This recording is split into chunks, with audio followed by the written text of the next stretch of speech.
So, and again, college football is different than the NFL. College football is different than the NFL because the rich always get richer. They try and make rules, they try and address things, but I'm telling you right now, these rules almost always seem to benefit the top flight guys.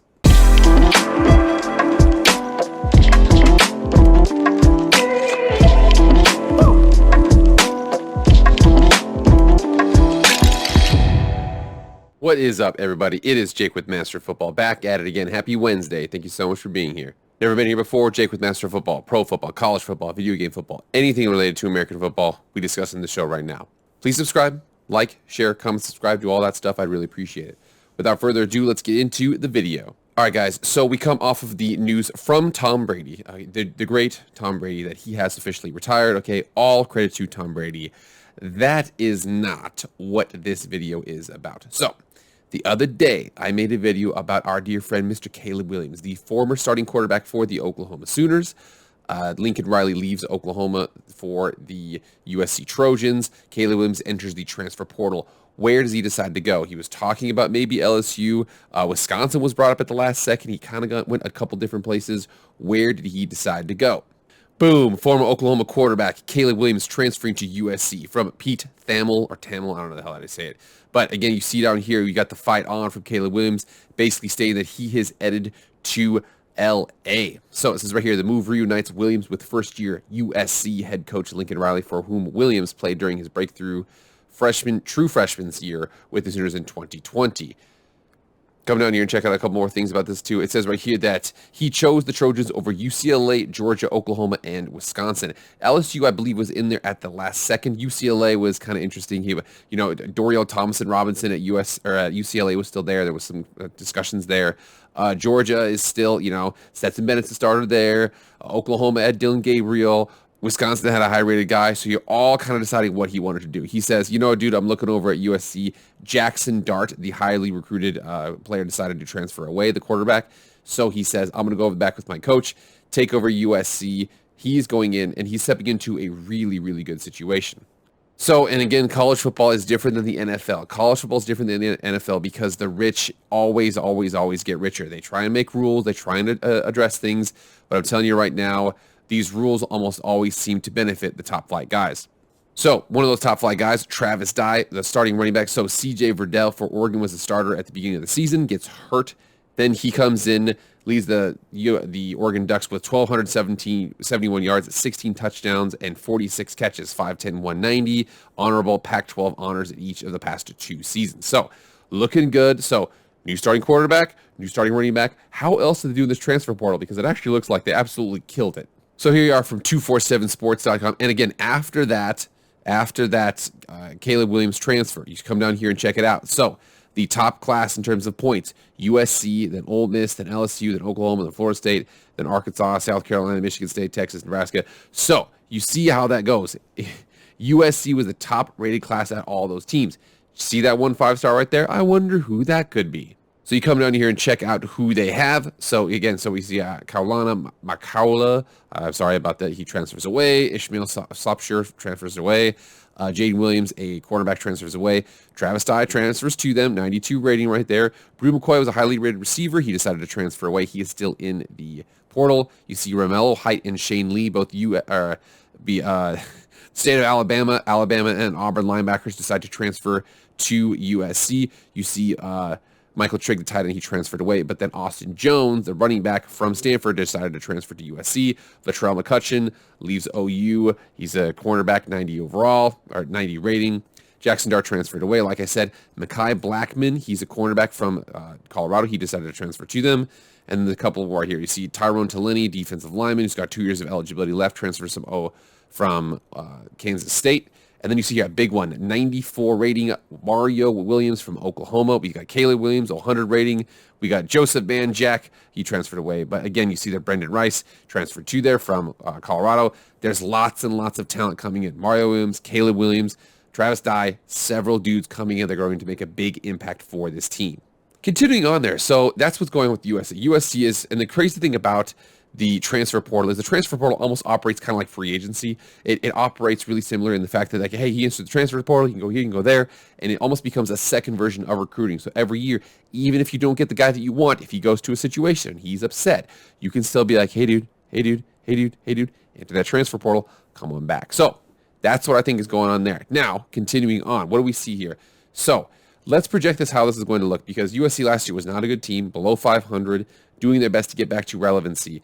How does the Pac-12 look? How do they look? Where are their holes? And let's kind of address both of those right now. So right here from 247sports.com, 5 positional needs for USC football going into 2022. Now, again, several of these are going to be addressed. So it says quarterback right here. They said option number 1, we got to land Caleb Williams. Well, you got him. So that's going good. Jackson Dart transferred away, but Caleb Williams is going to step in as a starter right there. Continuing on here, you see the fact that defensive line, they went through here, the fact that defensive line feels like it could be a make-or-break unit for 2022 for USC's defense. It had moments in 2021, but for the most part, underachieved and was riddled with injuries. And has some pieces back, like Tuli Tuipolotu, Corey Foreman, Nick Figueroa, and a possible healthy Brandon Pill. Factor in transfer additions, Earl Barquette and Tyrone Taleni, and USC has a solid foundation, but the D-line could sorely use another impact player, as Barquette and Taleni are low on experience. One-time Missouri target Makai Wingo would have hit that criteria on the head, but the Trojans lost out to LSU. It has also missed out on Jonathan Laulu and Tiaoli Saveas. First of all, if I got these right, I get all the credit in the world, because I don't know how to do this. Impact defensive linemen don't last long in the portal. The cupboard is bare right now. So the Trojans might have to be patient until after spring. USC could see developments out of younger guys like Kobe Pepe, Jamar Sakona, and Colin Mobley, but reinforcements are needed.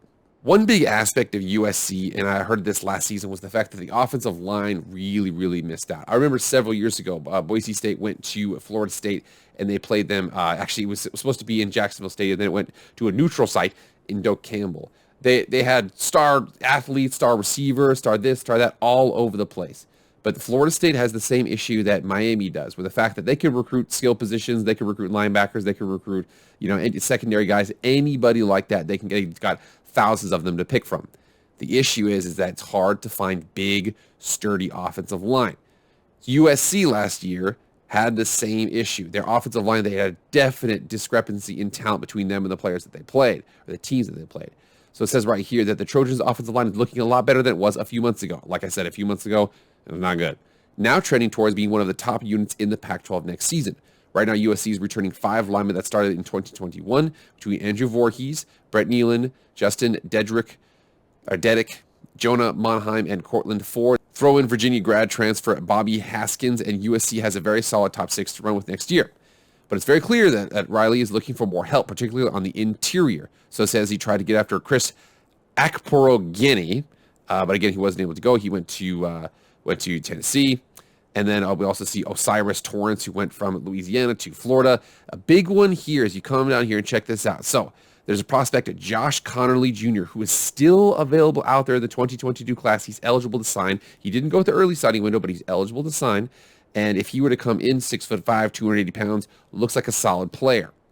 Like I said right here, number 2 offensive tackle in the country, 99.18 rating, number 1 player in Washington, 15 nationally, Josh Connerly Jr.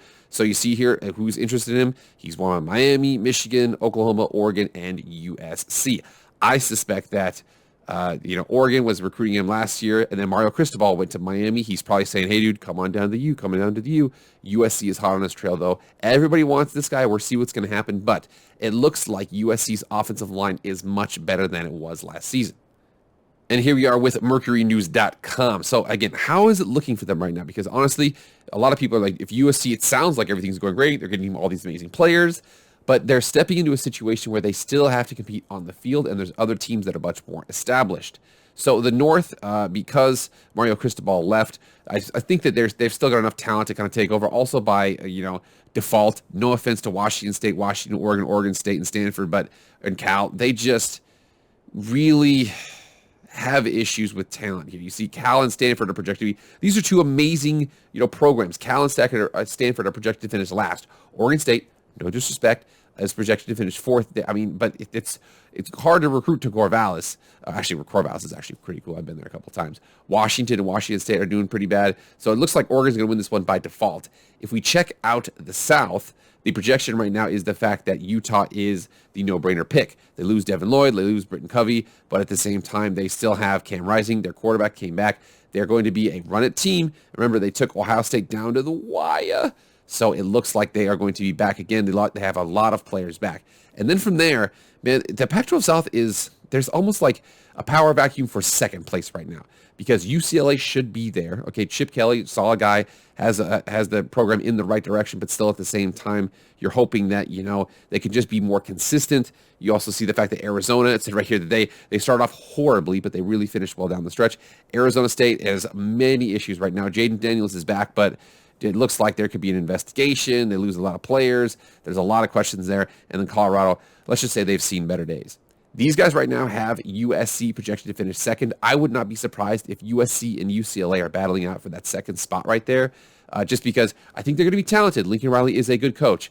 But, I mean, I can see anything from a 7-5 to a 10-2 season. And it sounds crazy. 10-2 sounds high. But, at the same time, the Pac-12 is not exactly a super deep conference, so I wouldn't be surprised if I saw either of those happen this season. All right, guys, get in the comments right now. What do you guys expect? What's going on with USC? Do you think they're going to win the league? Does Utah not matter? Are all the Utah fans, okay, come at me. Okay, Utah's right there. I'm right next to it. So, anyways, let me know what you guys think is going to happen. Have they added enough on the offensive line? Are they going to be able to overcome the cohesion issues that they had last year? Are they going to be able to threaten Utah? What's going to happen there? You guys let me know. All right, you guys, that's it. Thank you so much for being here. Please like, share, comment, subscribe, do all that stuff. I'd appreciate it. That's all I got. I'll see y'all on Friday. I'm out.